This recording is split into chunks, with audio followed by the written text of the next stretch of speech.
Spicy. Find that bogeyman will run This show is away very apart. well paced. My family and I just moved to town. Definitely leaves you wanting more. That's yeah. I'm like I would happily watch the next one.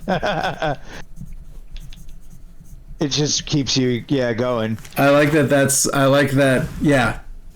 I like that we have that feeling, but we are going to we are going to be strong and approach this. We're gonna record. We're gonna. Is it a sort of self-flagellation to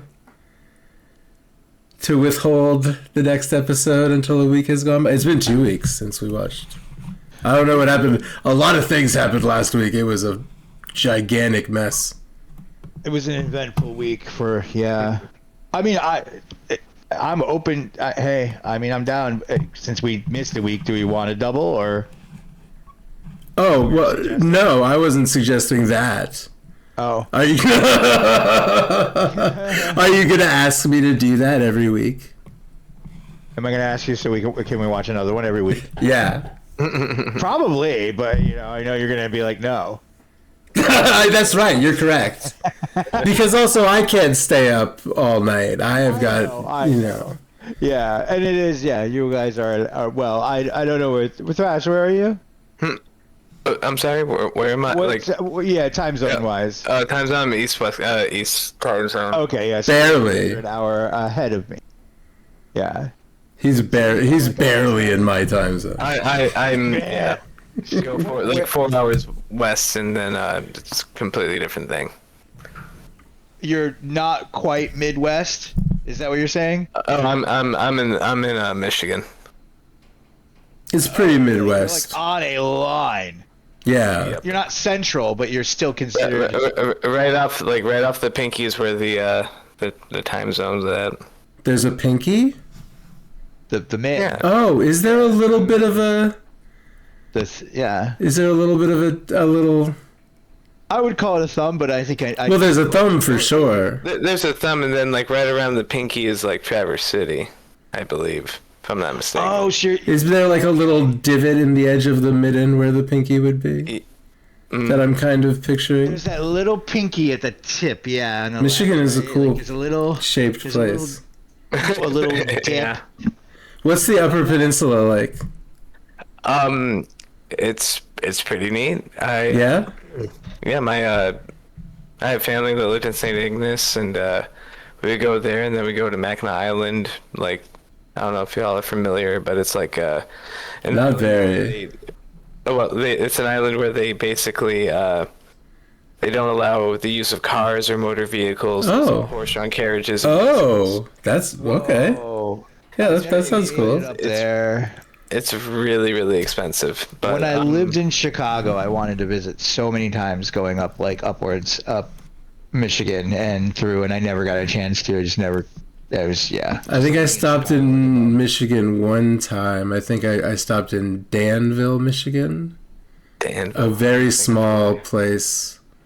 You guys got Kalamazoo? Where's my buddy at? I got another friend. He's up in the Michigan area. Kalamazoo. Is that in Michigan? Bell's Brewing. Bell's Brewing. Is that in Kalamazoo? Yeah. Sure is. Good beer. Which is in Michigan? Yes. That's Michigan. Okay. and I believe there's still some Faygo.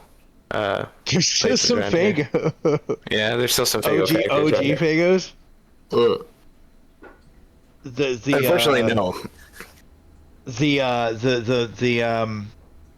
what do you call them? The Juggalos. Yeah. Yeah, I was about to ask if you were talking about soda. Yeah, Faygo soda. Or people in clown makeup at a festival. People in clown makeup at a festival. That's a Juggalo. Soda on everybody. That's a Juggalo. That is a Juggalo. Do we not have Faygo? I think we don't have Faygo out here in the East. You probably have what is it? Old Town or something like that. That's a beer. No, Old Style is the beer, right? Old Style's a beer. I don't know if we have Old Town soda. Old Style. Is Faygo? Were you saying that Faygo is getting rare to find? No, I was just saying like as far as I remember, there's not too many production Facilities. Yeah. in, Oh, you even though it was you're originally a Michigan product. you're producing Fago in Michigan. Yes. Yeah. That's where it originated. That's what I was saying. OG Fago. Got you now. Okay, now I'm with you. Okay. It's not as good. It's all that it's all that fake sugar shit now. Oh, it's not. It's definitely. It didn't used to be. But I mean the. Oh, I'm sorry. It did not used to be fake sugar, or I guess it was just real sugar Fago. Mm-hmm. And then they started cutting costs, and now it's kind of aspartame-y tasting, chemically tasting. Isn't everything? It could be, changing from different like flavor types to reduce costs or something like that. But I'm sure there's it's right. a decrease in the quality of ingredients in Fago. I'm quite sure that that's something that's occurring. Hey, I'm here talking to Thrash Keishu, as always, as I often do. We'll see what's happening. Congratulations on having a job. We'll see if that affects how often I'm able to get him on the show. I'm also here with Voodoo, and welcome to WMFB, a show where I hit record and refuse to edit it, and whatever gets recorded, and sometimes we'll kind of jump in to interrupt each other, and that's allowed, and we'll all kind of do our best to get our thoughts out. And we've watched episode 2 of Welcome to Derry, The Thing in the Dark. Ooh. Hi, everybody. What's up, Voodoo? I also kind of have a job too now. Yeah. Oh shit, man! Yo, congratulations. Yeah, is it working out? Is it? I know you were doing training and shit today, but good news.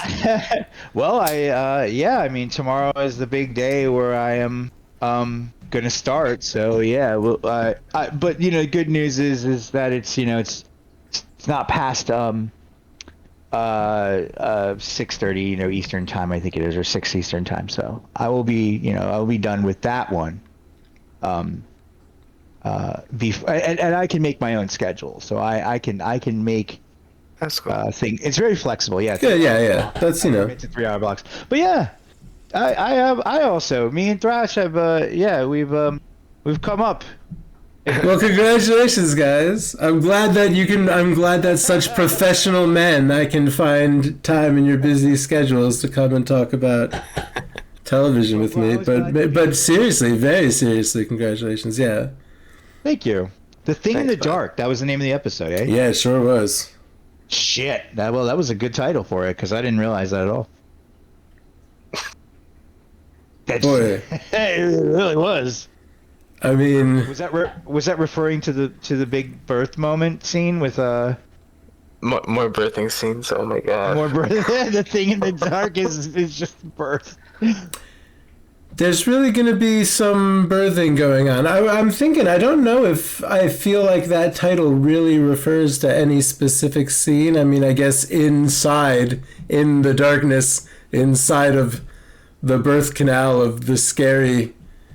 Jesus Christ. I wrote... Do you have did you take notes? Yeah, I sure wrote Jesus Christ right in the middle of the page when that was happening. Yeah, I was so into this, I didn't take much notes. So you go. Ripped open, pregnant stomach full of teeth, not even birth canal, full of teeth and tubes hanging out and spitting pieces of flesh. Yeah, that one, and there a lot of cool things happen. I guess we can go step by step, but I did not expect the fleshy bed to go in that direction. Man, again, like the last time I talked to you, Voodoo, I'm going to be firing in a lot of directions, I think, because I don't even know where to start with what I just saw, and that's good. I agree. Wholeheartedly agree. Like, even by the end of it, I think we were just like, wow, what next? I'm ready for it. Yeah, I would really like to know. I really want to know now I want to know what this show is fucking doing. Yeah. And I mentioned to be, earlier too. I just, as we got to the end of this episode, I was like, this is a really well paced show, but at the same time, it's just keeping me intrigued. And Thrash had even mentioned, I just wanted to keep going, like basically. Yeah, All right. I want to know. I'm into this. So, I believe that the projectionist's name is Hank Grogan. His daughter's name is Ronnie Grogan, and we catch up with them. The cops are... He is now known as Hatchet Hank Grogan. The cops are interested in whether or not he killed all of these children in the movie theater because somebody killed them. Something. Yeah, we're doing a lot of visits and catching up here in the beginning. We catch up with Major Hanlon as well. This is Leroy Hanlon. We see him and his family. This was around the time when I was screaming about having 2 graphics cards and I didn't know if they were interacting. Now I have got some things I can Google to figure that out. But anyway, I don't know what the fuck is going on with Windows 11. People tell me that it was vibe coded. I swear to God, it just changes. I guess it just updated. I don't know how to look at the list of programs I've installed. Anyway, sorry to, Windows is running wild like Hulkamania. It really is, as of recent. So we have Major Leroy Hanlon and his lovely wife. There was a lot of racism in this episode in a lot of different directions. This one was there was in the last one, and yeah. Oh, sorry. Yeah, I think I was going to say, I think there's going to be a lot of that. I think that's going to be a common theme. It's 100% a theme of this whole thing. God, yeah, any kind of... The fear of any kind of... Oh, sorry? Oh, Hamlin's son going, Yeah. But yeah, so that's Will Hanlon, probably the father of Mike Hanlon, who is the character from the book and the movies. And then we catch up with Marge and Lily, kind of, but it's Marge hanging out with the mean girls, and one of them is very mean and does not like Marge. Yeah, there's a lot of... enjoyed that. Just any kind of othering or marginalization, and like especially there's going to be heavy stuff like racism, but just anything. I'm gonna have some kind of thesis about what it is about, but it's really just about being stuck on the outside. Yes, it's about being, it really is. Because we're not leaving necessarily anyone out. Like, Marge is trying to work her way into the patty cakes, and those are clearly a bunch of... That patty cake scene is almost the first thing I started talking about. I really enjoyed that. And her... I really like Marge, and I like her courage. I really appreciate. I enjoy her character as feeling like she knows she's an outsider, but she wants to get her way in.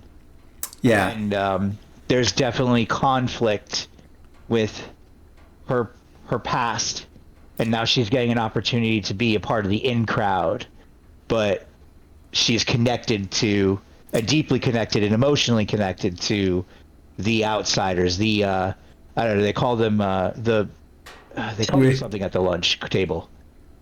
Oh, they did, yeah. They didn't exactly call them the Losers Club, but they did. It was something. Yeah. They didn't. I did. And it didn't like do a ping in me. The squares. The squares? Is that just the squares?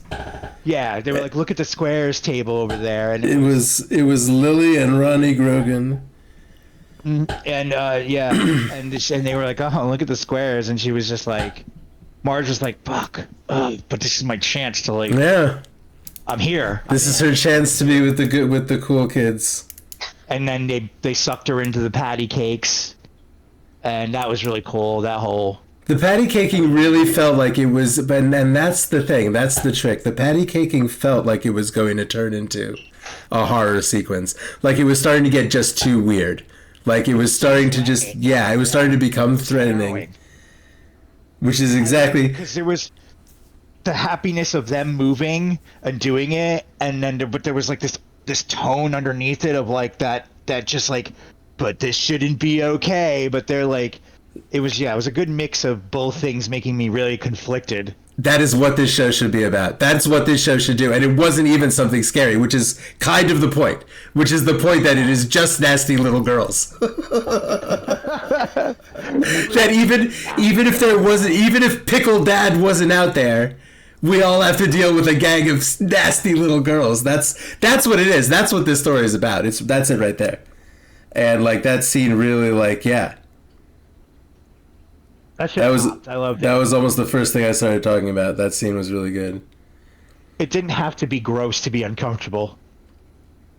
And bring the conflict, you know. It didn't have to do the other things that this show does really well. And it did a lot of that. Yeah, it did a lot of that too. Which I was at one point I'm thinking to myself, you know, I'm watching the show and I'm thinking, oh, I'm watching a horror show. I didn't even think about there's not horror things happening. I was just so locked in. And then when the horror shit started to happen, I was like, oh, that's right. This is a horror show. You know? And then I'm like, now we're doing the things. I said this last week, but I think that, I think the characters are really engaging. I still think that they have really good chemistry. I now let Margie and Lily and Ronnie, I think, are working really well together. And yeah, and that's another part of the trick is there has to be some human story. There has to be something going on, and you gotta pull people in by characters that are fun to hang out with. Right. And when it's a TV show, you really have to develop that. You can't just, you know, it's easy to barrel ass through a couple hours of just visual, you know, stuff and a little bit of character development. But with a TV show, you really have to like sell these characters more. That's a real longer journey. And that there's a real Stephen King kind of like aspect to that whole thing to making the characters human. And then this just feels, I mean, you know, someone was telling me about how like some of these Stephen King TV shows like Castle Rock, they were talking about Castle Rock, but almost feels like if you fed a bunch of Stephen King stuff into an AI and then had an AI write a Stephen King story. And he's almost right, because these are all very much like these Stephen King trappings. And because of that, I hesitate to say, but they're doing it right, but I really think they are. Like, maybe I'm speaking too soon. Maybe I'm just like getting really high and watching it with you guys who are also hyped, but like, I think this might be a good show. This might be good. So I appreciate you. I bring up Castle Rock. I really enjoyed Castle Rock. Season 2 is something. It's a thing. That's for sure.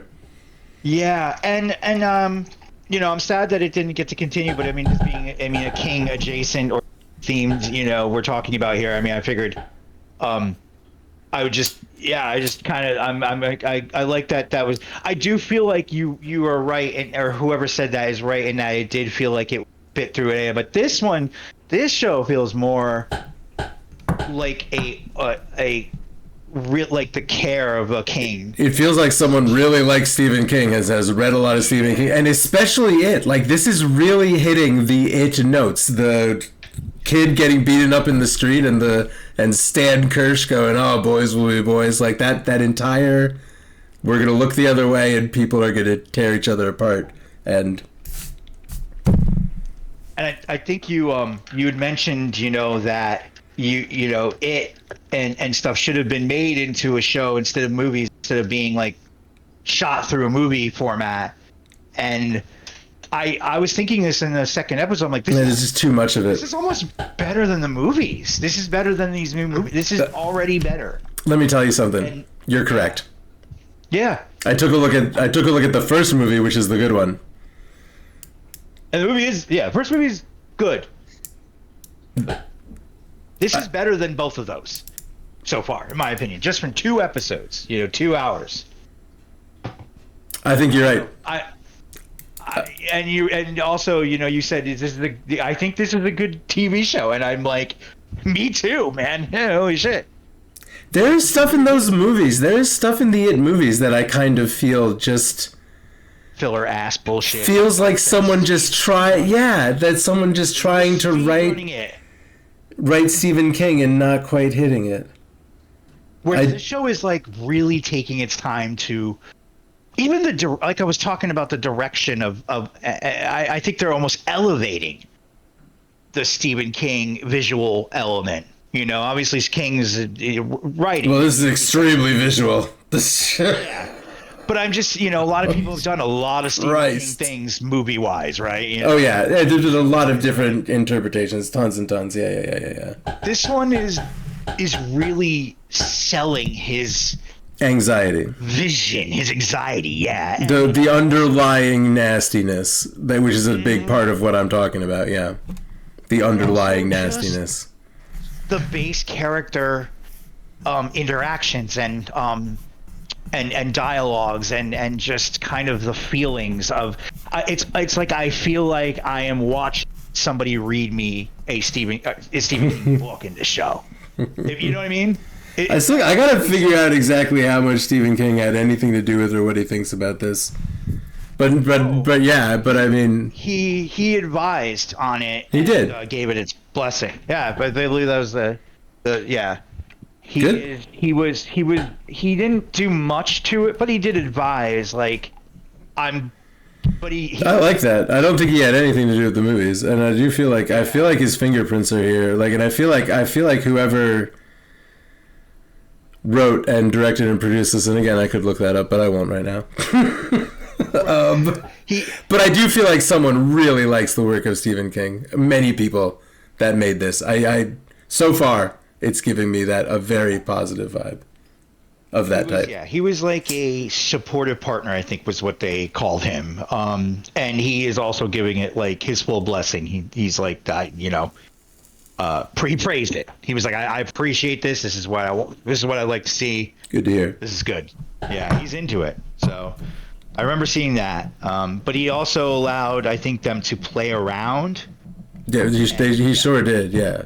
He was being generous. He said that, I think he was very generous allowing them to play around, because I believe something about this too. He mentioned when I was reading about it is that he was always interested in doing something like this, but never got around.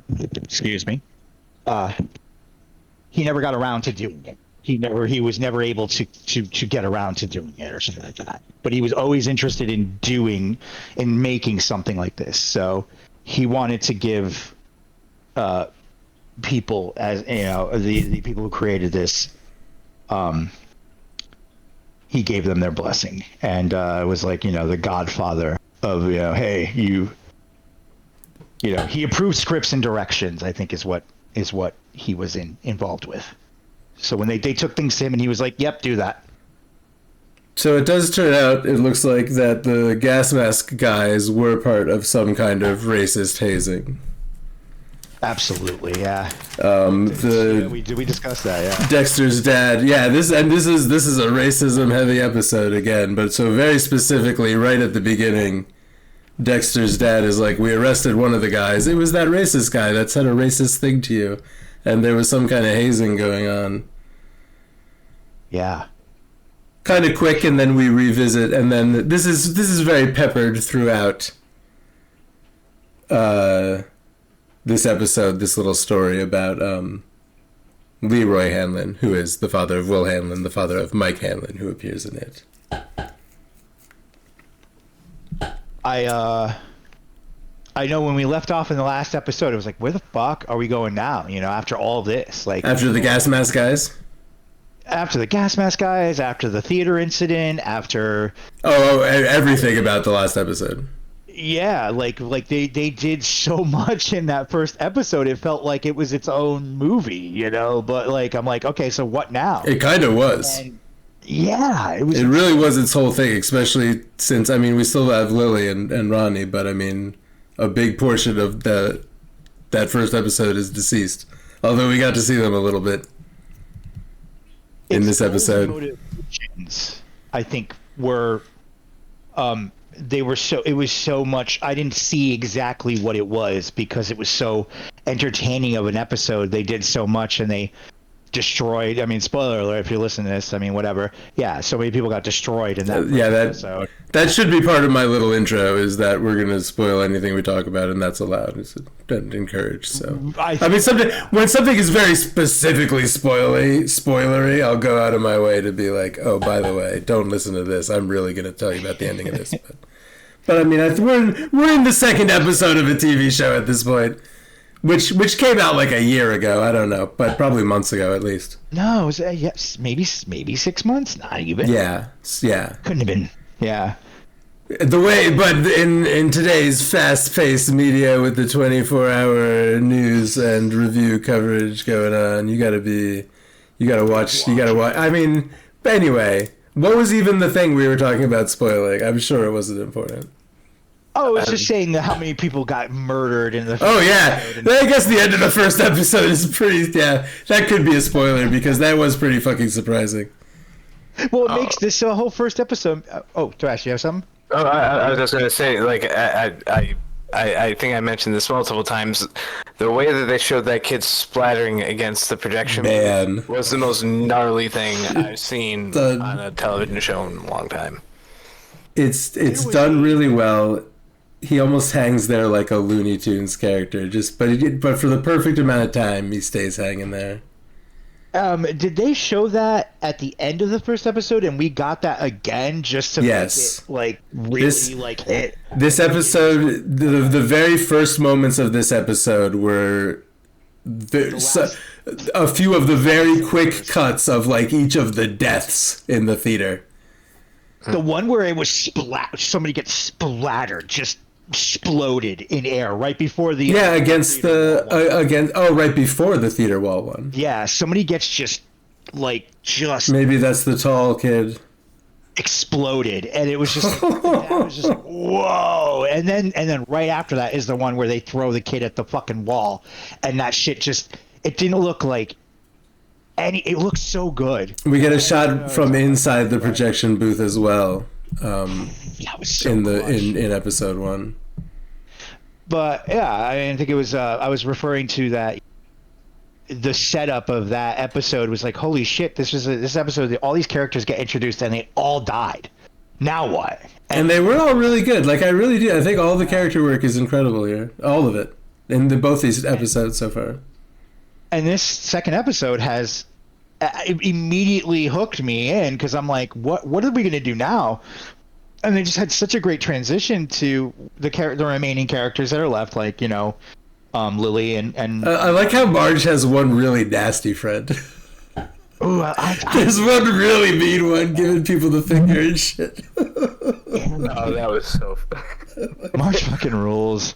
And but yeah, just the whole way of like that first episode being as powerful as it was, I'm like, what do we do now? And how do we carry this story? And it's like, it was like no problem. And I actually appreciate that we did start right at the recapping a little bit of the theater or the last moments of the theater to just make you remember this is what happened. Yeah, this is what we're doing. Survived. Yeah. And everything with the military and Hanlon and stuff like that is like really going well and interesting. And, you know, you're getting a little bit more, you got more, you know, yelling at him and his son. And it's just, yeah, everything's coming together really smoothly and nice. And I can't believe how much, you know, we got the context about the hazing and, you know, just so much is moving quickly in a way, but also feeling like it's appropriate. They're not stuffing any things in, and there's so much more story that has been built right out of that one wild episode where like so much happened that you're like, what do we take? Where do we go from here? But yeah, these are these are very packed episodes. They both have been. After, yeah, where were we kind of? After, I was saying after, yeah, we visit the hazing. I guess I just wanted to, well, we did mention that the episode begins with those cuts. I kind of had rolled through that, but yeah, after some of the things we discussed, and we visit the Dexter's dad and talk about the hazing. They talk about how they have that one guy locked up and they're not sure who the other guys are, and we leave it there for a moment. But we go and Leroy's wife goes to visit Stan Kirsch. And I didn't quite catch exactly what Stan Kirsch's job was, but... And you know, and I kind of... Sorry? Meat man? Was he the meat market man? Yeah. He was at the He's the guy, but this is the scene where they do the thing here, this is a very classic It thing, where kids are getting beaten up in the street, and, you know, the Leroy's wife is like, why isn't anybody stopping this? Why? Because other people are just going about their day and looking at, or not looking at it, you know? And even Stan Kirsch is like, oh, boys will be boys, leave it alone. And, you know, she goes and keeps the boys from beating each other up. But, yeah, I was struggling, when we were watching it, I was struggling to recall exactly what the deal with Kirsch is, because one of the losers is named Beverly Marsh. And in the second movie, the adult portion of the book, she comes back and she goes to find her apartment where she lived as a child. And I think, like, it's something where she, like, looks down, she thinks it says Marsh still, but then when an old lady comes to the door, it says Kirsch. She realizes it says Kirsch, and Mrs. Kirsch, she talks to Mrs. Kirsch for a minute, and it's a Stephen King scene where it slowly gets scarier and scarier until it's awful. But I don't recall if Miss Kirsch even existed. I feel like when she goes back outside, like, there's no name on the thing. So I don't know if Kirsch is a hallucination. Or... But well, that's definitely... Stan is definitely a reference to it. Or it might be that some lady named Kirsch ended up living there. And Beverly just saw her ghost or something. Yeah, I wonder if that gets touched upon future. Yeah, maybe we'll find out more about the Kirsches or whoever this Kirsch person is anyway. Yeah. I really kind of don't really know, unfortunately. Yeah, I don't know exactly what the deal with that name is. But why is nobody stopping this is an important... It's an important point, an important part of what we're doing here. Yeah, bullying. Much mass bullying. And no one doing anything about it. So the next scene is the flesh bed. God. The sheets turn into flesh. She starts drowning underneath her sheets of flesh. Ronnie Grogan. Yeah, I sort of, at first I was kind of like, okay, yeah, all right, she's stuck in the sheets. Oh, there's blood on the sheets. Okay, all right, there's flesh. And I don't know, I guess I'm sort of used to a mundane scene ramping up, and then once you see the fleshy thing, you're like, okay. And so I was like, okay, flesh sheets. This is not the most impressive thing I've seen on the show so far, but that's not where the scene ends. Flesh sheets are still uncomfortable, and I like I said, this is so Freddy. When she was drowning in them, I was like, okay, this is kind of, I don't like this. I like anything. Yeah, when it started to fill. Yeah. Liquid started to fill. I'm like, wait a minute. Are we doing a womb? Are we doing this? Are we doing an embryo womb type? Do you think we're going to do this the whole show, you guys? Do you think we're going to do birth? Consistent use of really disgusting birthing scenes? I'm afraid so. Really upsettingly bloody bursting birth scenes? Oh my God. I mean, this was deranged. Dude, she was even, umbilical corded as she got fired. Oh my God. Oh, no. So, okay. She'd shoot through the umbilical cord. Yes. I think that's very. I think it is very. After she. Oh God.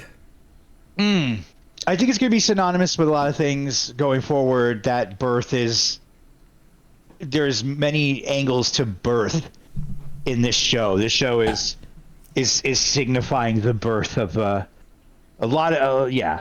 I mean, there was even a hint of in a future scene of or a later scene of somebody being pregnant. Pregnant lady.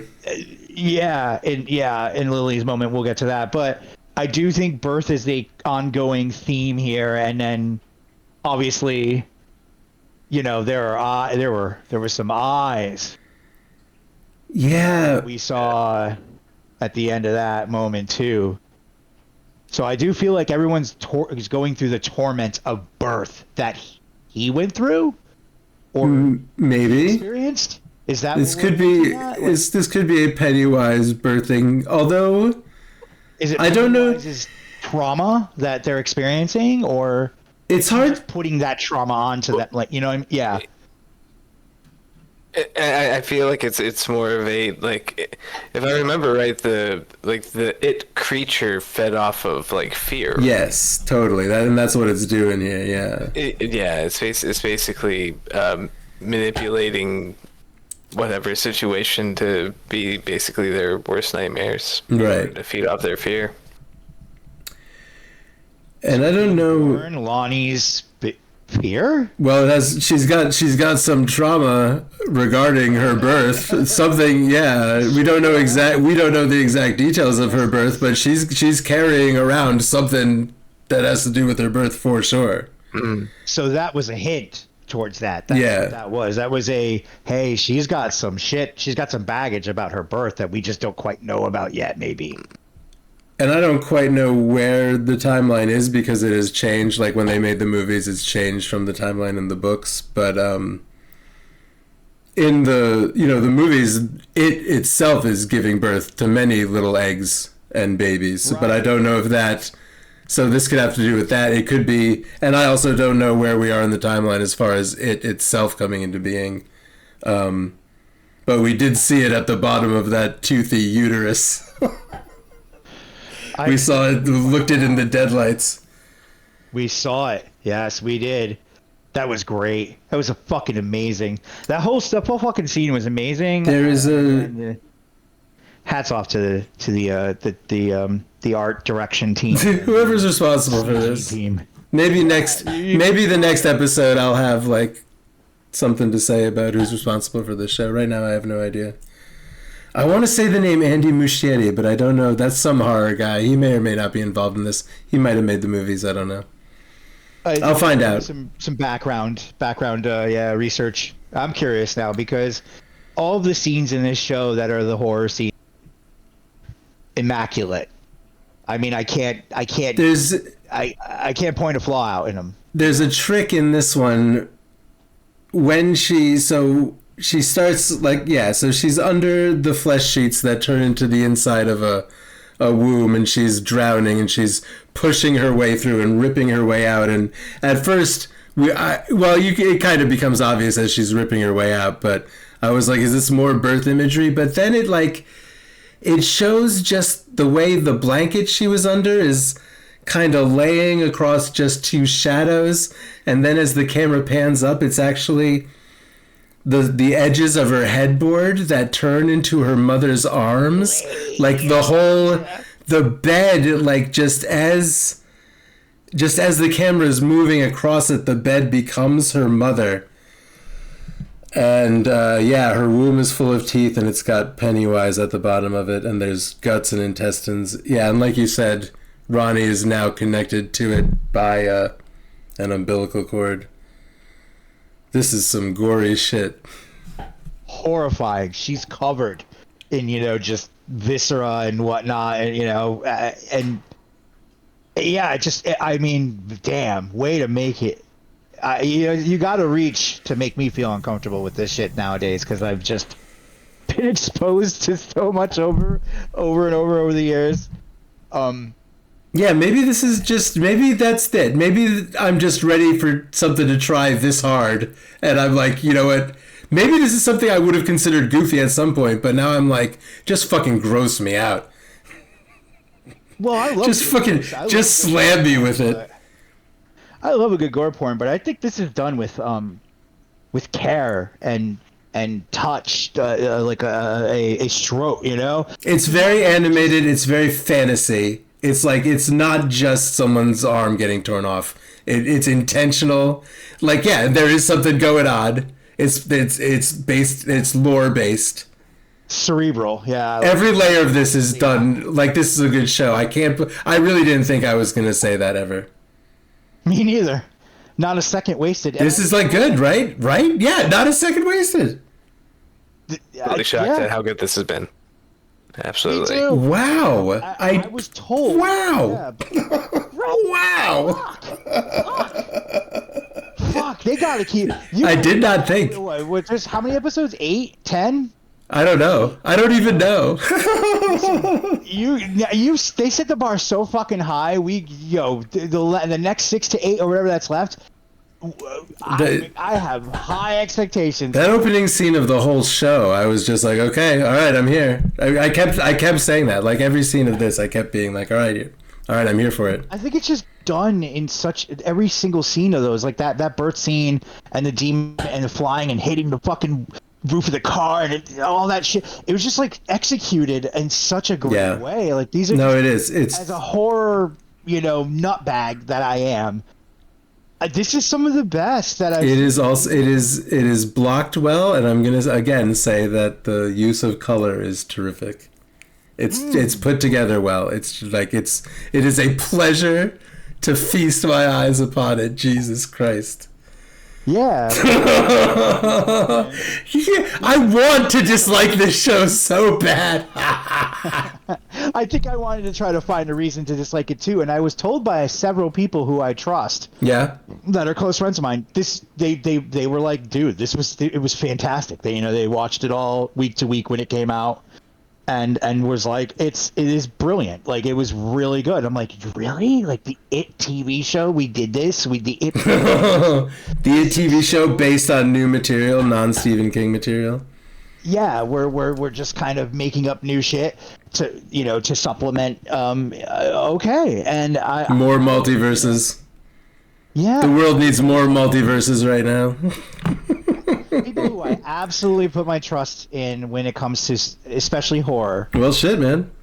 Yeah, and shout out to Tank. He was one of them. Shout out to Tank. Shout out to Tank. He was like, dude. Yo, where is the FGB? I gotta get the FGB on MFWB. I still don't know the name of this podcast.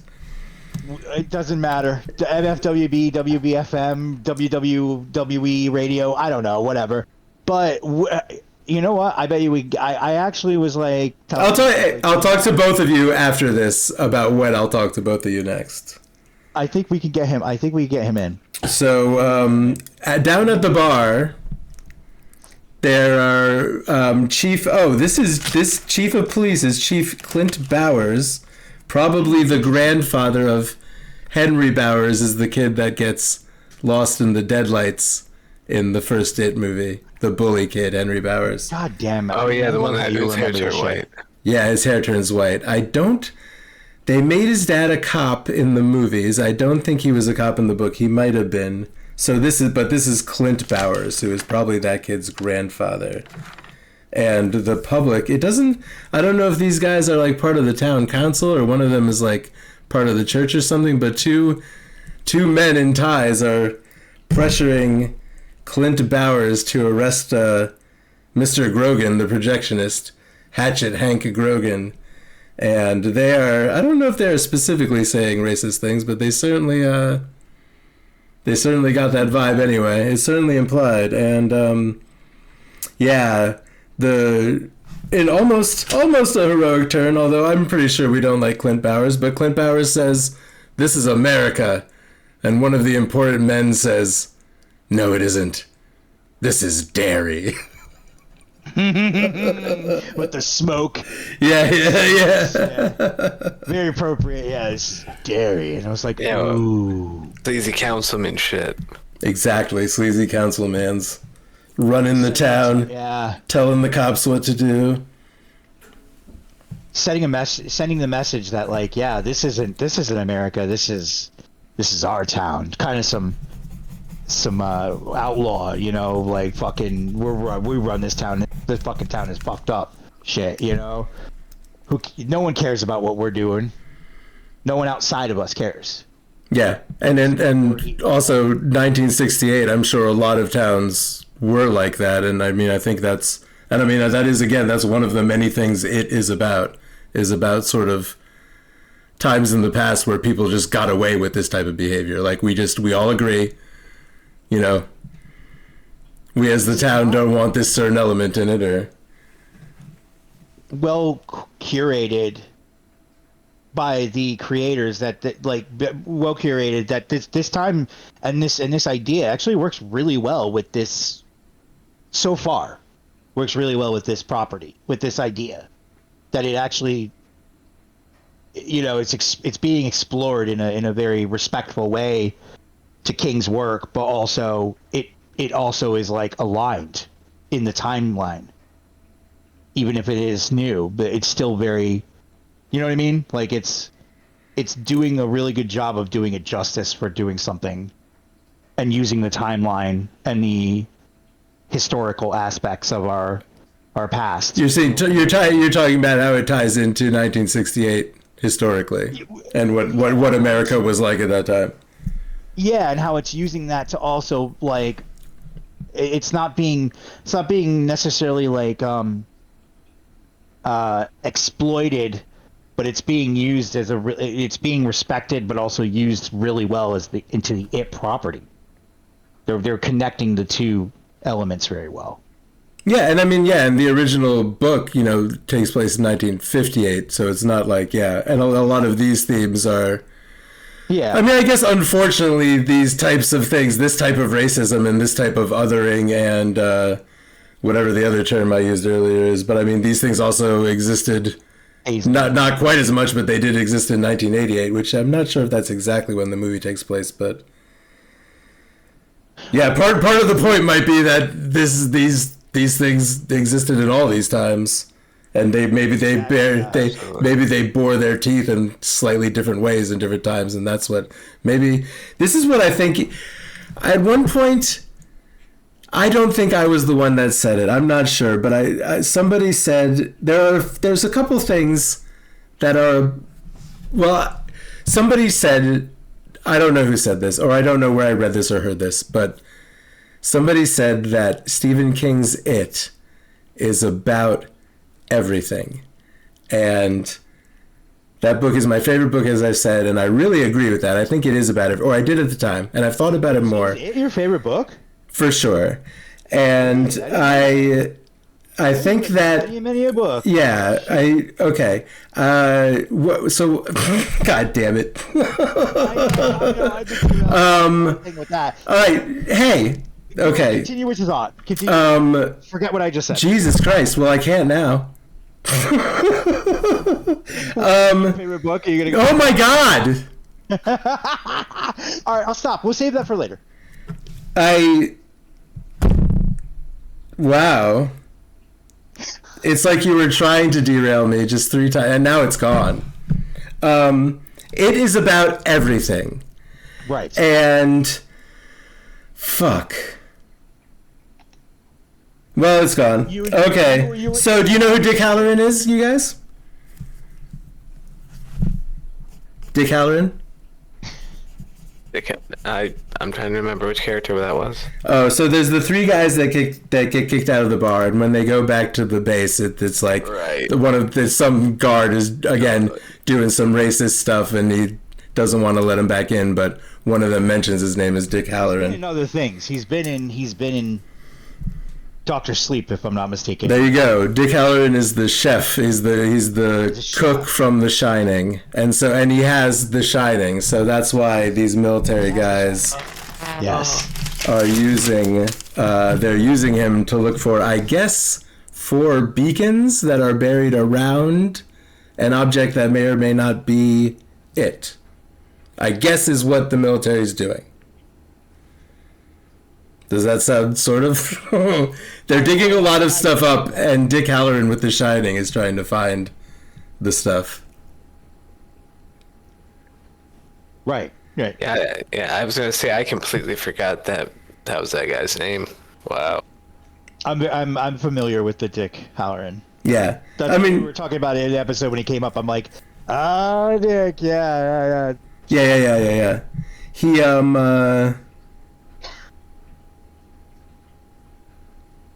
We kind of chuckled about that really briefly. Yeah. Yeah, so that's what. Yeah, so he's leading them to places where he thinks something might be that they're digging for. So that's a portion of what's going on with the military. Right.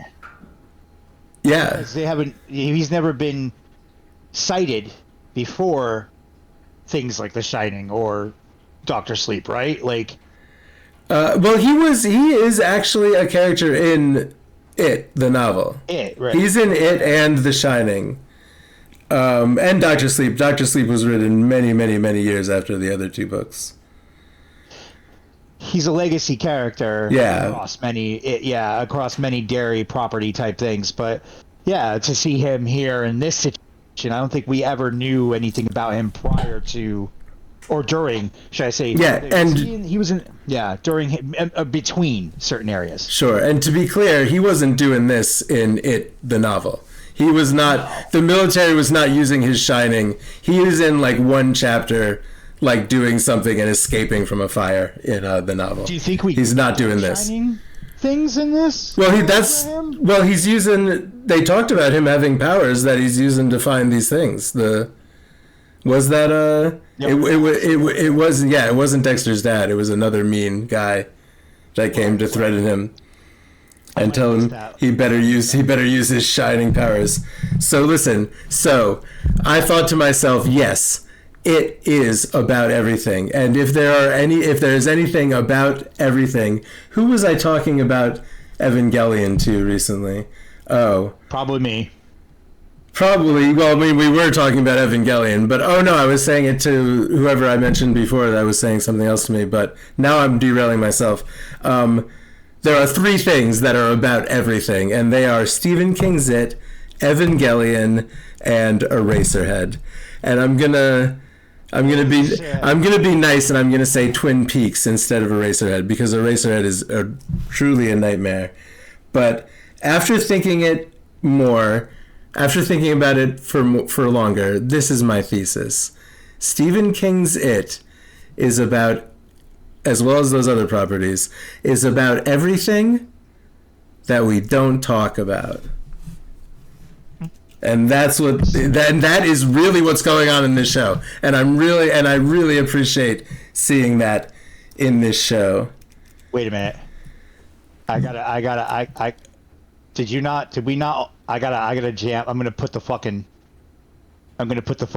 crowbar into this. Did you also say Death Stranding is not about everything as well? I probably said that. Death Stranding, absolutely. I'm pretty sure you and I talked about Evangelion being about everything, Death Stranding, and maybe even MGS. Yeah, these things all go into this. Yeah. Well, primarily because Death Stranding is an MGS game. Death Stranding is a spiritual MGS game. Yeah. But you're right. It is about everything we don't talk about. I think all those things are. All these things are. All the things that we're looking at right now are about that. Yeah. It's great things. All of them are great things. And it's all mostly Eraserhead, I think, at the end of the day. Most. Are we Eraserhead? We should do something about. I haven't watched Eraserhead in probably like 10, 15 years. That's probably okay. I see. Probably smart. I remember being forced to watch that movie. Yeah, that's right. Most people were. Thrash, have you seen Eraserhead? Did I make you watch Eraserhead? Well, I actually started off with the David Lynch like college short films. Oh, Grandma, the grandmother. What was it, Mutt? Oh, yep. Where it's just a bunch of people yelling "mutt" at some and he's like rubbing his face in the like neon yellow piss bed. Oh yeah. Yeah, those films are really rough. Yeah. Were we? But then Eraserhead after that, but yes, yeah, love those. Were there talks of a Twin Peaks run? Yeah. Up? It's been threatened, yeah, and we definitely have free nights, and obviously after these 10 episodes we'll have more free nights, so we can, yeah, it's been threatened. Maybe we do talking about that too. Sure, I would revisit Twin Peaks for sure. To Twin Peaks too, hell yeah. Sure, I really think Twin Peaks is an important part of this whole thing that I'm talking about. Yeah, fucking love it. It's one of my it's the inspiration on many of my favorite games. And, Alan Wake 2 and Deadly Premonition, but we'll save that for gaming chats. But yeah, Deadly Premonition doesn't vibe with me, but we'll save it. We'll bring that up. I'll bring that up next time. A good game. Okay, good. I'm glad we can agree on that. Yeah, it is a game that is special from somebody that really gives a fuck about Twin Peaks and loves it and wanted to make something that also a survival. It's my boy Swery 65. Yeah, we can get into Swery talks another day. Okay, we will. Swery, my boy. Yeah. We were supposed to. We'll talk soon. Like I said, we'll immediately after we're done talking about it and I stop recording, we will talk about when we will meet up next. Futures. Yeah. But that thing came back. We got a scene with Ronnie and Lily, and Ronnie is saying, Lily, I want you to go to the police and make sure they know that my dad didn't kill those people. Very heartbreaking moment. Mm-hmm. Hard scene.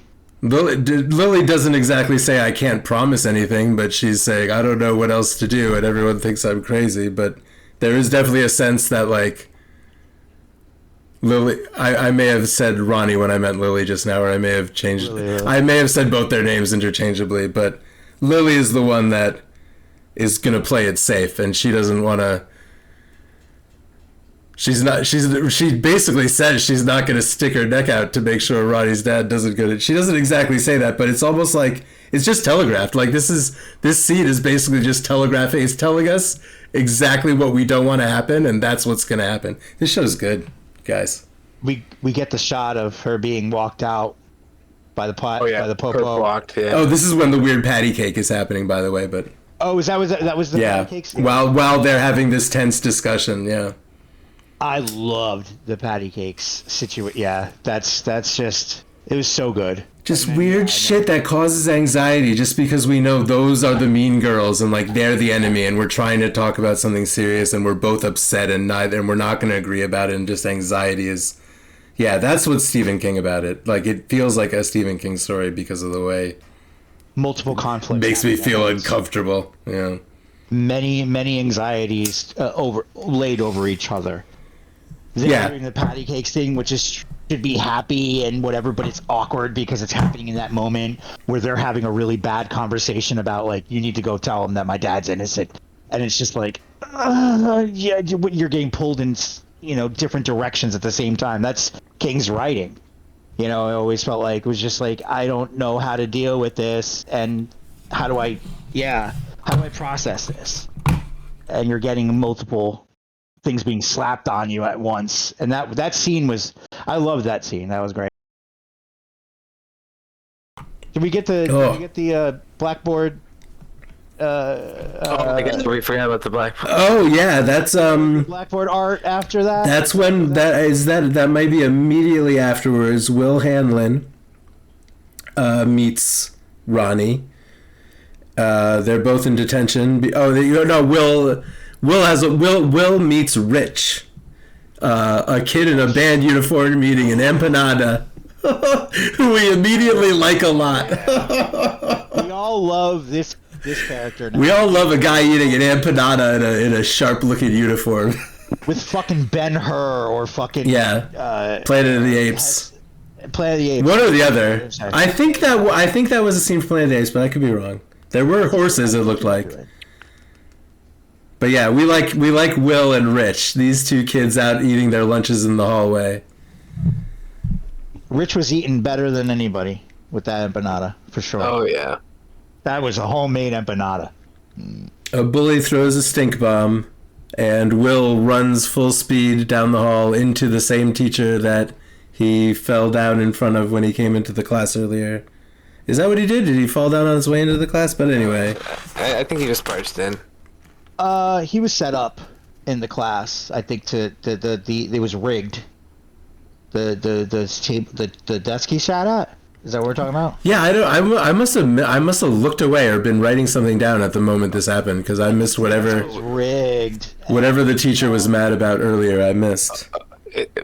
Well, the teacher was mad because he had come into class late because he couldn't find the room. Oh, okay, that was it. And he took a spill. And then the kid that was sitting behind him basically hooked his foot and pulled out the chair from underneath him. Oh, that's okay.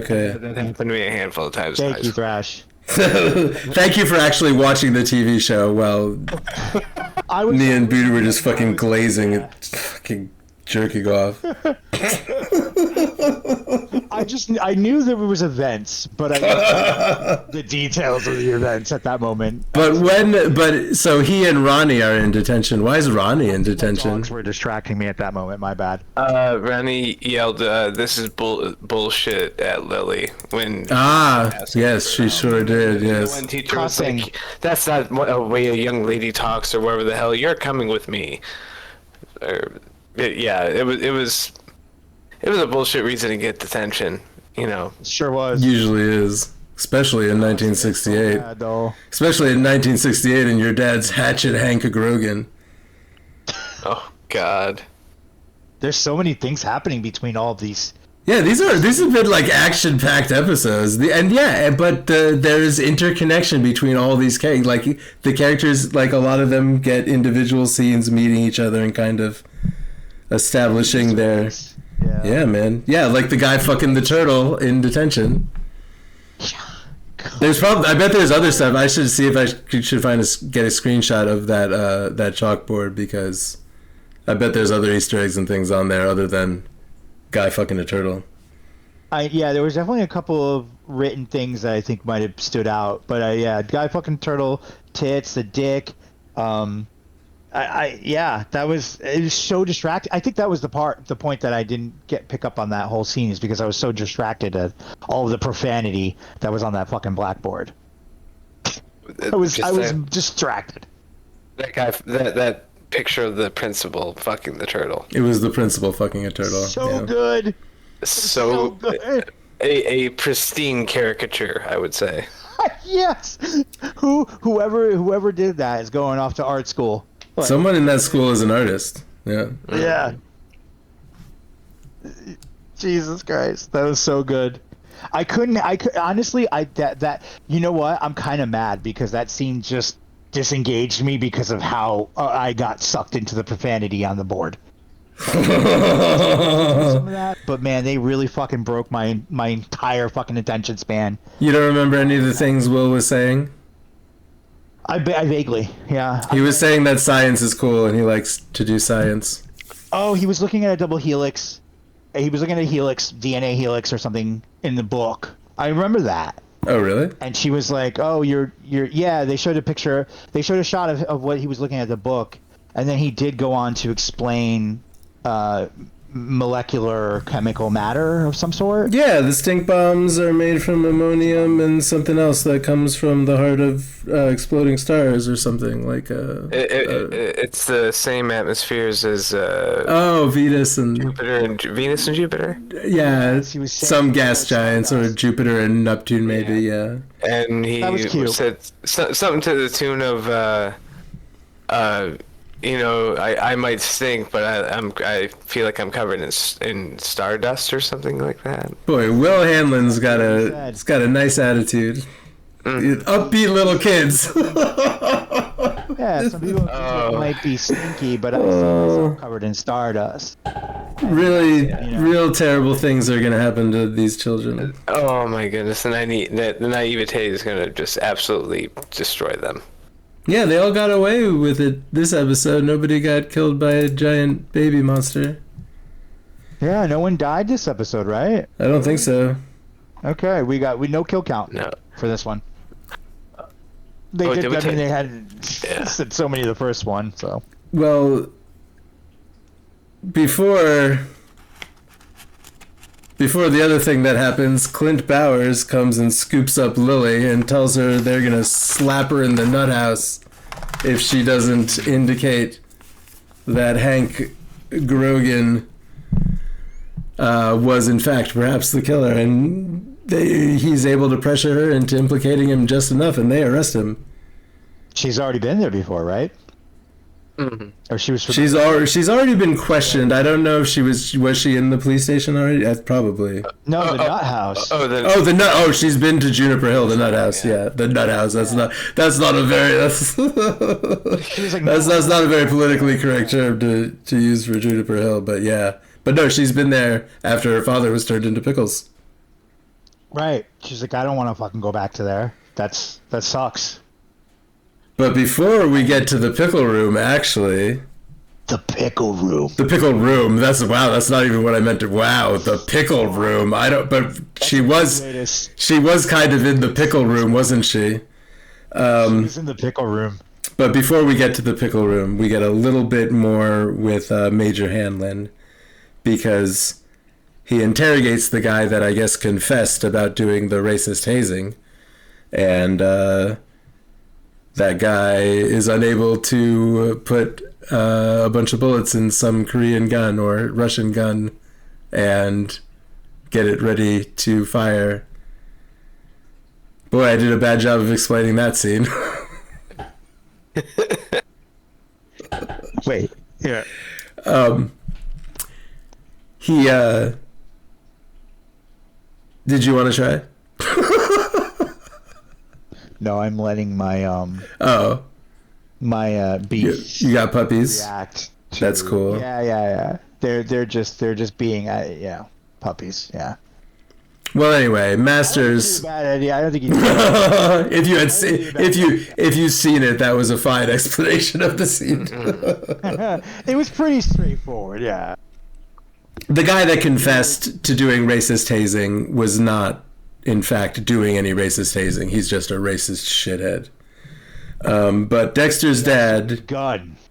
It was the gun that was used during the hazing was handled by someone that knows how to use a specific Russian weapon. And Masters, the guy that confessed, does not know how to use this weapon. So... when Major Hanlon confronts Dexter's dad about this, Dexter's dad tells him that he organized this hazing because he had to test whether or not Mike Hanlon was truly without fear. And what do we know about it/Pennywise? It likes to eat/use your fears against you. Right. This was a odd angle to a hazing. Yeah, so they're gonna...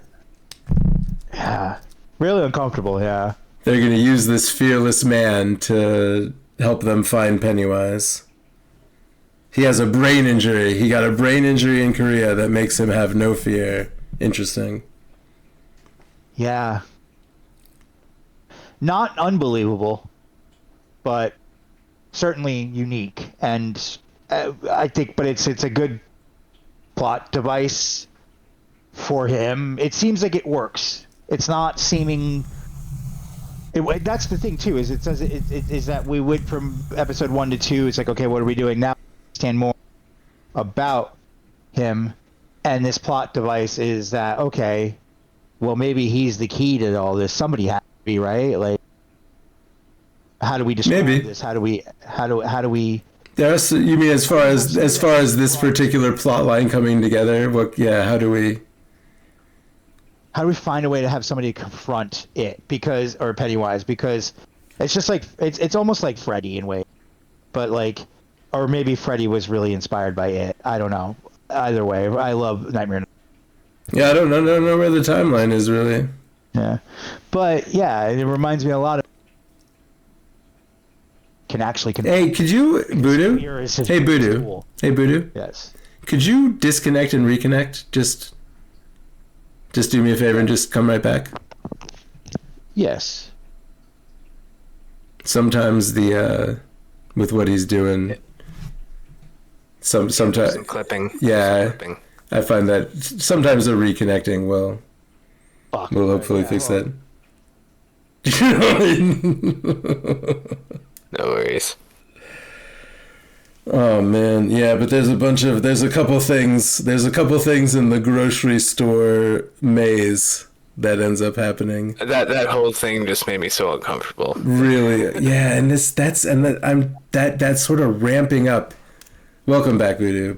We're talking about the ramping up that kind of occurs now that we're going into the pickle room. But first, we go through the grocery store maze with a strange man following just around the corner. Yeah, just closer and closer.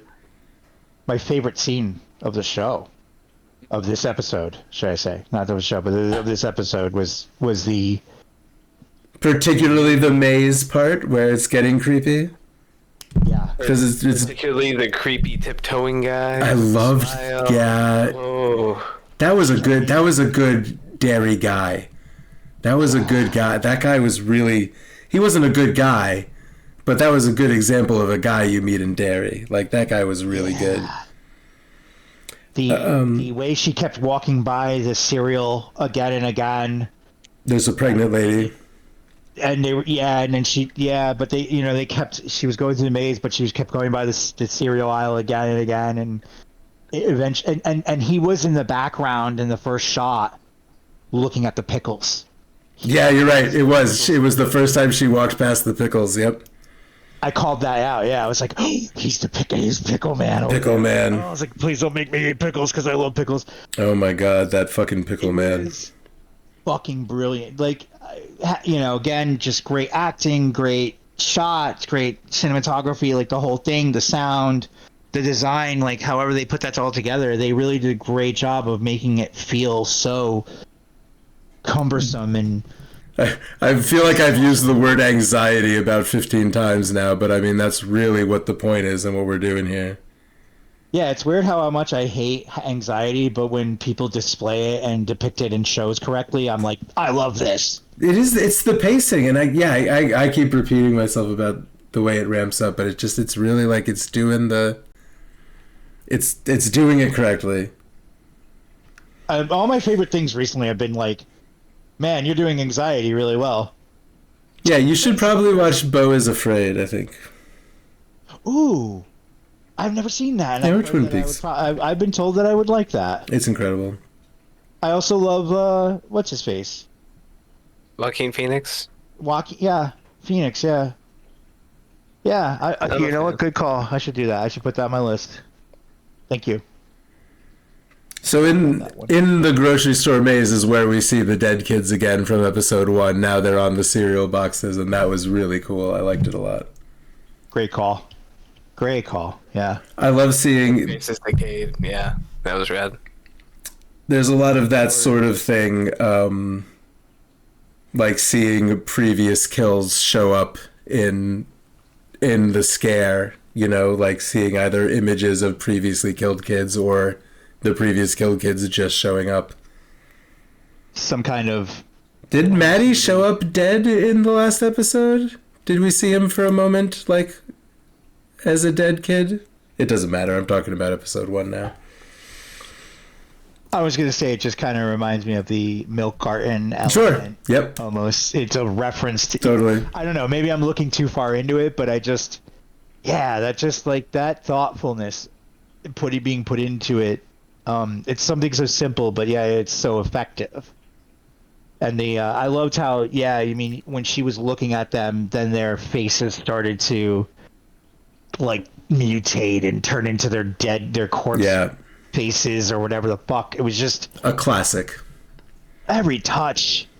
They're doing all the things that we've all seen before, or maybe have been done in a way, but somehow they're being executed in a way that feels right and fresh for this. But something like that, like the dead kids' faces, is done as like an accent. It's like a flourish. It's like a touch. Where like in some of the previous adaptations, that would be the whole scare. But now it's just we're getting hit with a ton of those little touches, which is what the book is like right before we end up in the fucking pickle room.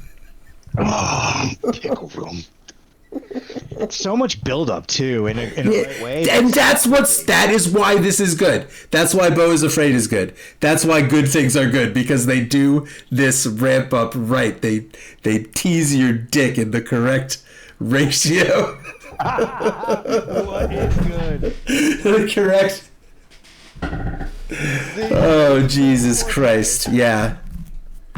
The perfect foreplay that sends you You're not like, oh, you're playing The with pacing, the escalation.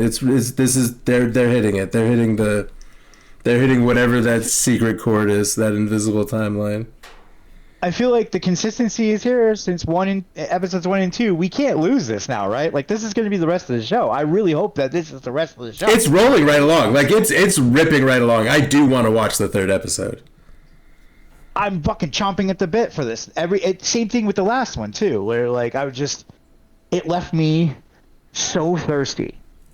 And even though we skipped 2 weeks, and I'm like, I feel like I was like, oh, I'm gonna be afraid that or whatever, a week or whatever, we skipped a week, and I'm like, oh, I'm afraid that we might not. It might not be as good. That first one might be that first one might have been really good, and now it might be kind of like, oh, I don't know if I care anymore. I had too much time. Right? Did I too much time off, and now am I? Yeah. Is it? No. Right back in. Like, and now I'm just, I can't wait till next week. I can't fucking wait. So Lily's father, we learned, died in a pickle machine and ended up in the jars of pickles. And Lily is in a room, 4 walls, about 6 or 7 feet each, that are the shelves of a grocery store, and they are all lined with pickles. And a lot of the pickles, and all of these jars contain parts of her father. And it's revealed very slowly.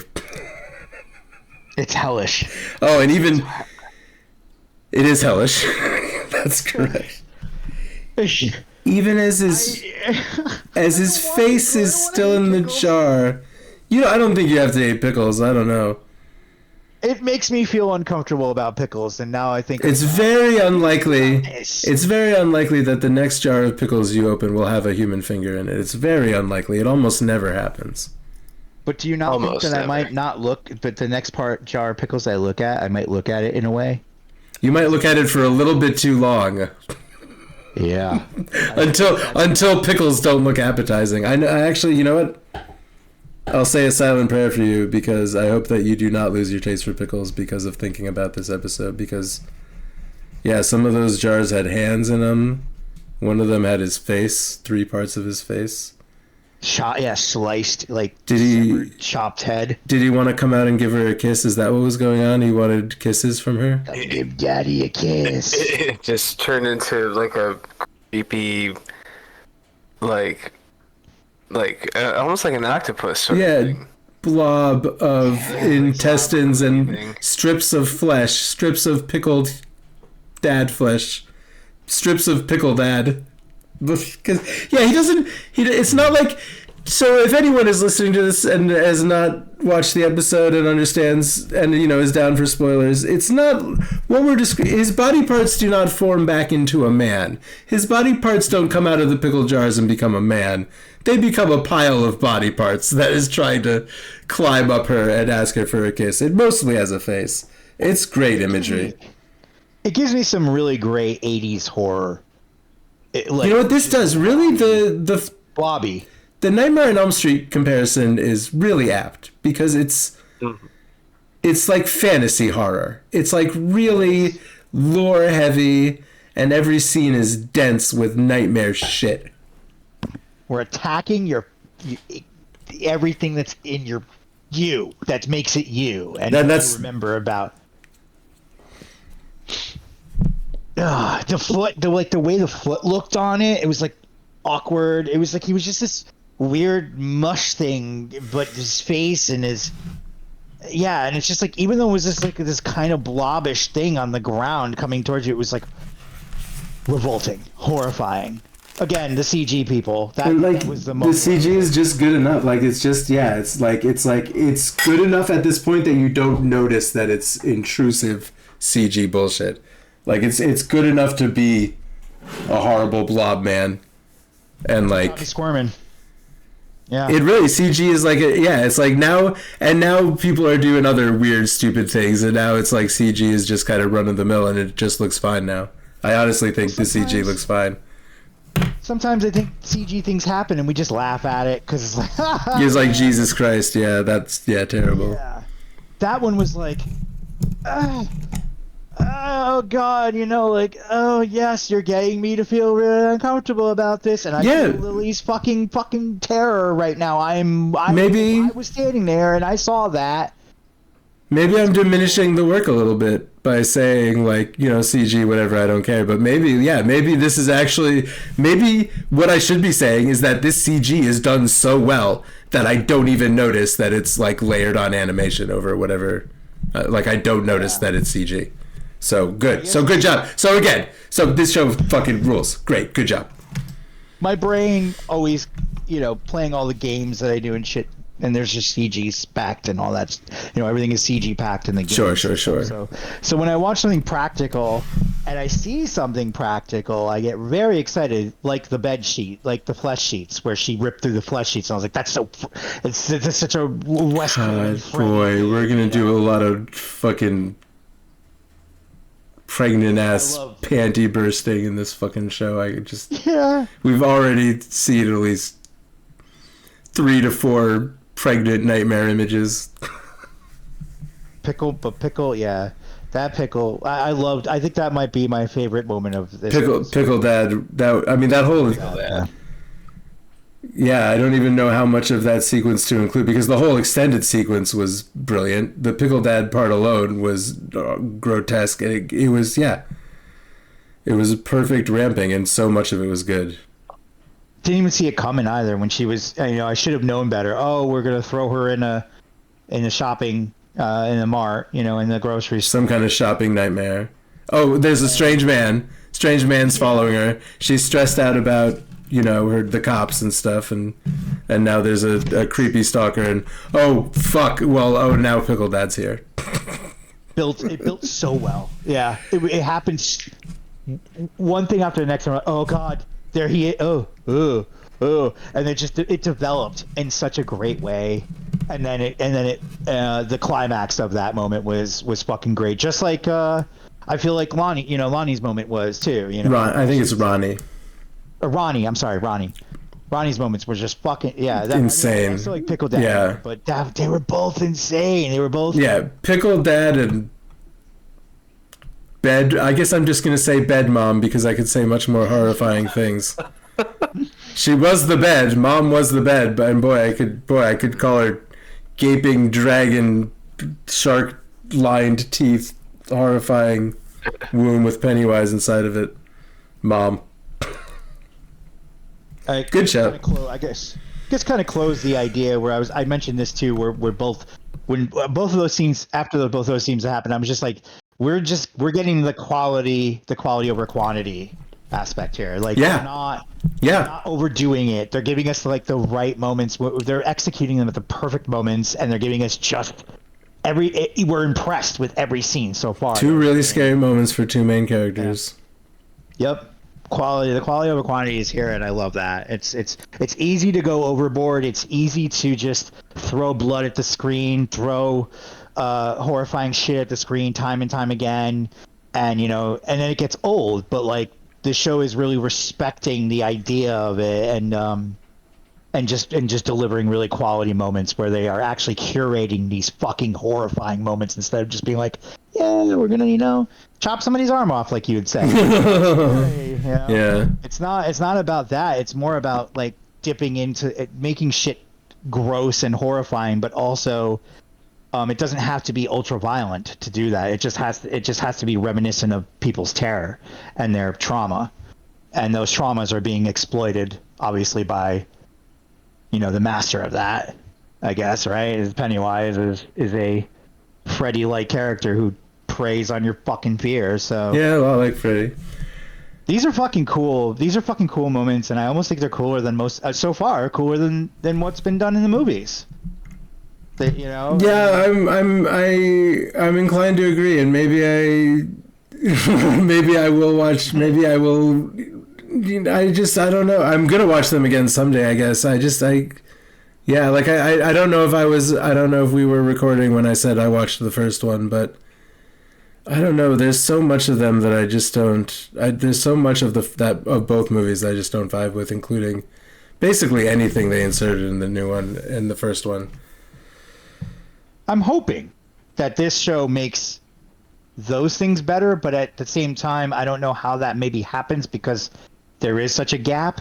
This feels a lot different than those movies. And I mean, those movies, it may have been just that it was trying hard to stick to the source of material while also trying to do something different. Whereas this gets to just do something different. So it's not as conflicted. But like, yeah, part of what is wrong with those movies is that they're conflicted. They're trying to do two things at once.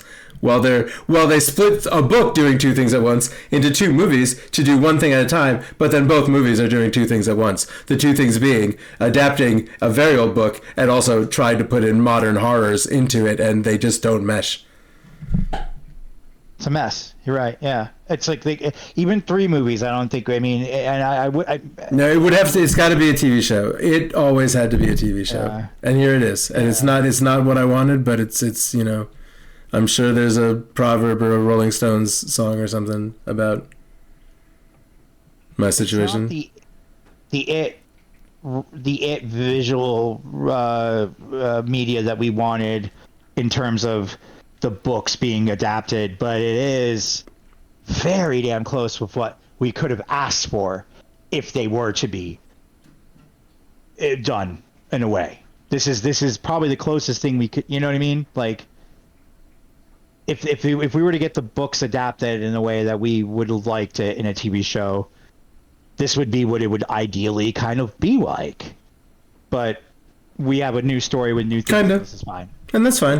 Yeah. I mean, that's where we're at. They did the movies, and I'm sure some people like them a lot. And they didn't hit. I'm sure that some fans like me find that they didn't quite hit. And I honestly, if this is what we're getting now, we're going to get I'm going to see 3 or 4 more versions of this story before the end of my life. So they're just going to keep making this shit. They're going to everything that we know we're going to keep, unless the world ends this week. They're going to keep feeding us versions of more and more and faster now. They're just going to keep feeding us shit. So we're going to see more of this. I can't believe that there's enough interest. Because I really thought, wow, when they started coming out with the It remakes, I'm like, well, who, I mean, obviously they're pandering to us, our age, our people, and knows, but I guess they got a new audience with it too, but I still don't think it was that popular. I did like the first one. I don't like the second one very much.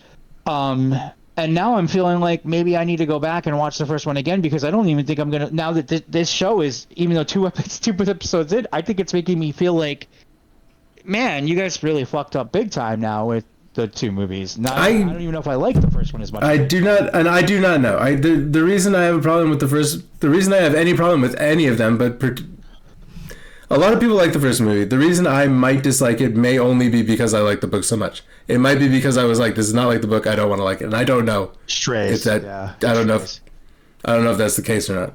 So I might be totally biased. I might be full of shit. Everything I'm saying is probably incorrect, so.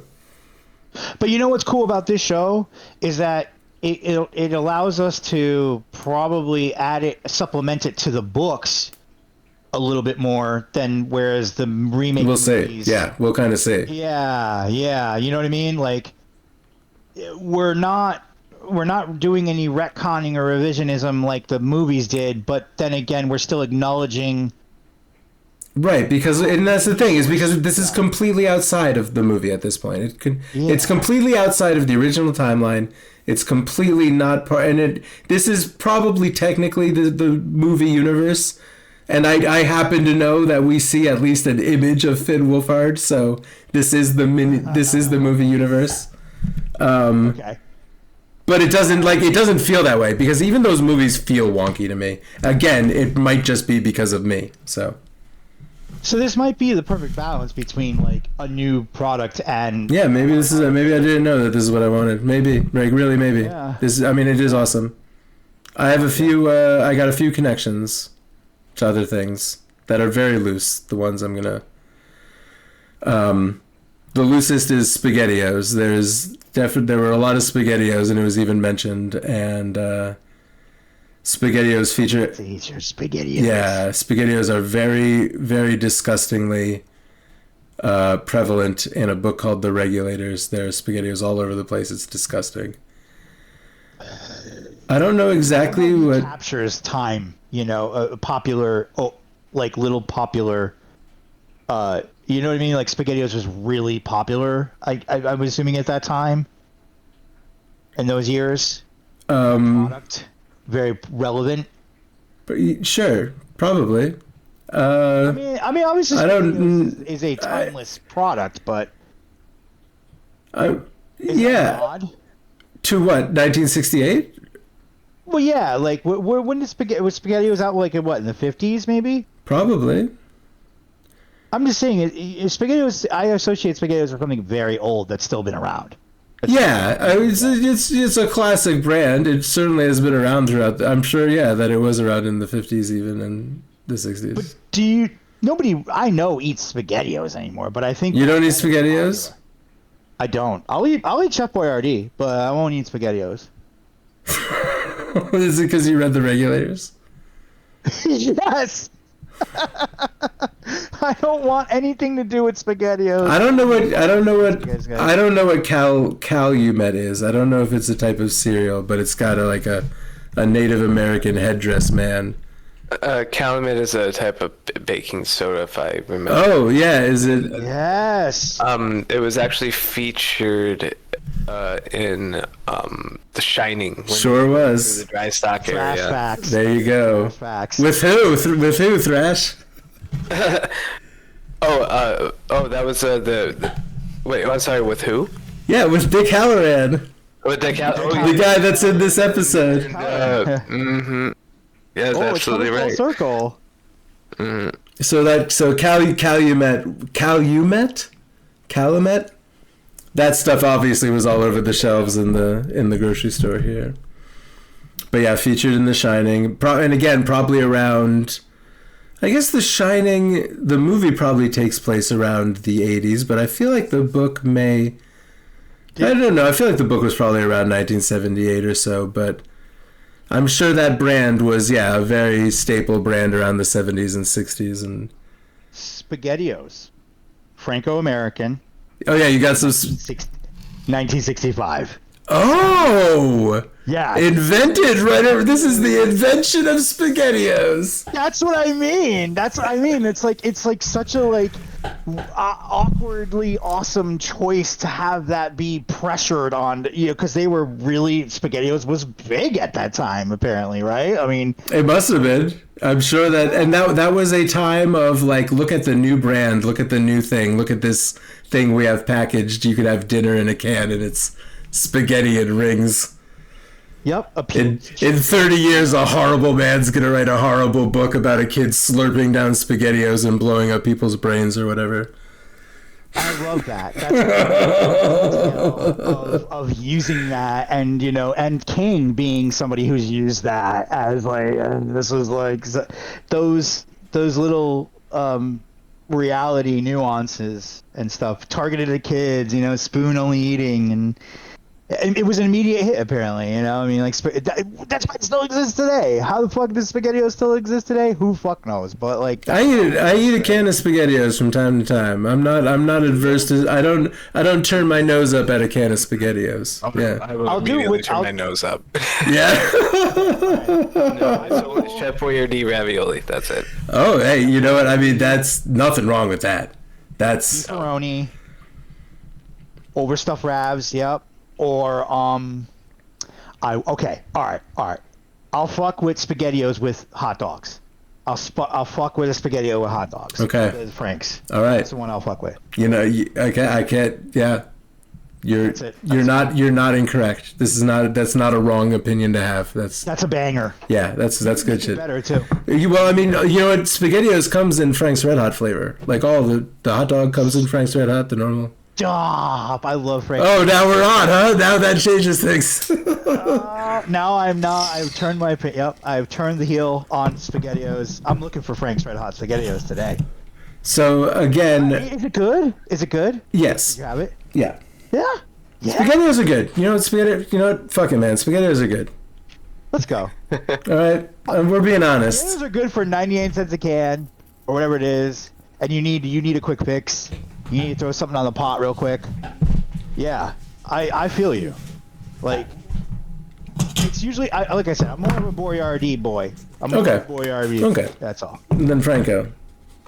Yeah, I'm not an American Franco boy. I'm a Boyardee boy. But I'll fuck with because they don't make any Boyardees with like hot dogs in it, and I feel like that's like that is a good combination. I know we totally getting out here. No, those are good. The hot dogs and the SpaghettiOs that's like whoever invented that, Franco. If your first name Franco, last name American, Franco, you did a good job when you put hot dogs in the SpaghettiOs. Yeah, there's something about the hot dogs and the SpaghettiOs that just clicks, but like Boyardee does not do one as far as I'm concerned. So that's the only one I really usually settle for.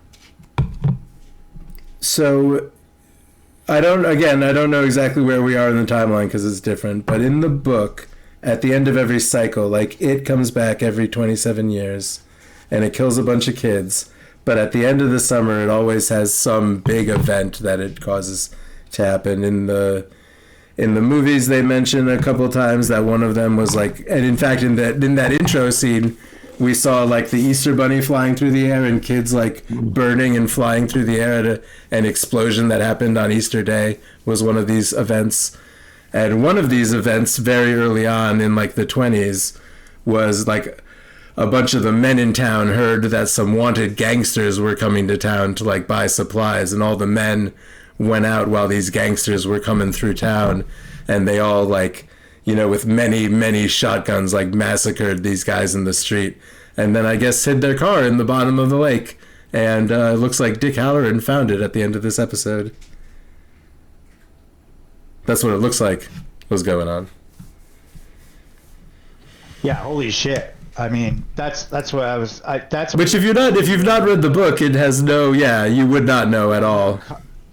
Context, right? Yeah. There's certainly they're referencing things in every episode and people and things that have happened, events that have happened that are. Yeah, full on. Has to be it. Yeah. Full on. They full are. They really, and that's the thing. They really are. They're doing something different, but they're really tying it into the book in a faithful way, and they're tying it into what has become the Stephen King multiverse of lore. But they're like, and even like the whole last scene of that show was just for me. It was just for people who know exactly who have read the book and know exactly what this thing is. So thank you for that too, showrunners. Yeah. Let's see what it says on IMDb. Hey guys, Thrash and Voodoo, thank you for being here and watching the show with me. Thanks for having us, bud. Yeah. Man, thank you. And so that was the very last scene, right? Yeah, I think so. Yeah. Yeah, and this reminds me of a lot of you know, like how your Resident Evil 9 has just been like one of those things where like it's a Resident Evil game made by people who love Resident Evil for people who love Resident Evil. We should talk about the next time we talk. You and I, Voodoo. You're allowed to bring up Resident Evil, but if you're about to start talking about Resident Evil 9. No, I'm not going to. That's next time. Tune in next time to WMFB. Please go ahead. Please continue. Yeah.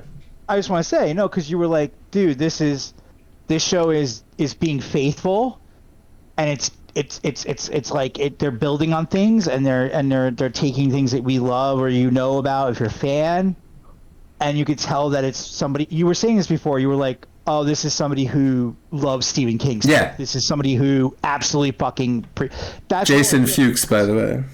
Yeah, because Resident Evil hasn't been made by the same people. You know? Right. Yeah. For sure. So this is just reminding me a lot of how much I feel about how Resident Evil 9 Requiem has just happened, and it's so nice to see people take care of something. Yeah, we might be in a love letter era of culture. There's a lot of fans getting hired to make the things they love right now.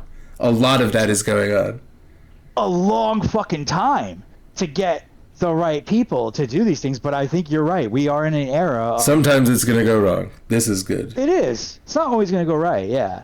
And I mean, some people are going to be the wrong people are going to be put in the wrong job, or wrong people are going to be put in the right, whatever. It's going to happen. People are going to be put in the job. I'm sure I could think of some examples if I really wanted to, but right now, this is a hot streak. Dude. This show was developed for television by Andy and Barbara Muschietti, who I believe made at least developed or made at least one of the movies, maybe both of them. But this was developed for television and written for television by a guy named Jason Fuchs. And let me tell you something, right? Jason Fuchs, and this show slaps.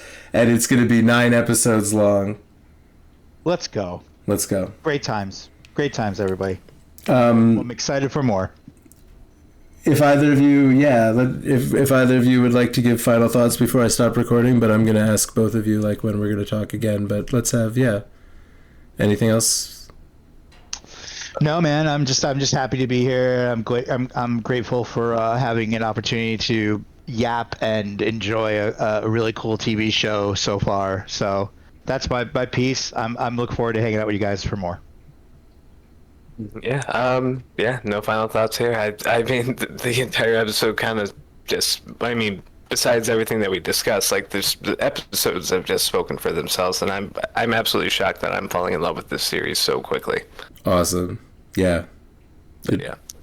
Rolls right along. Couldn't be better said. It hangs on. Fuck. Ah.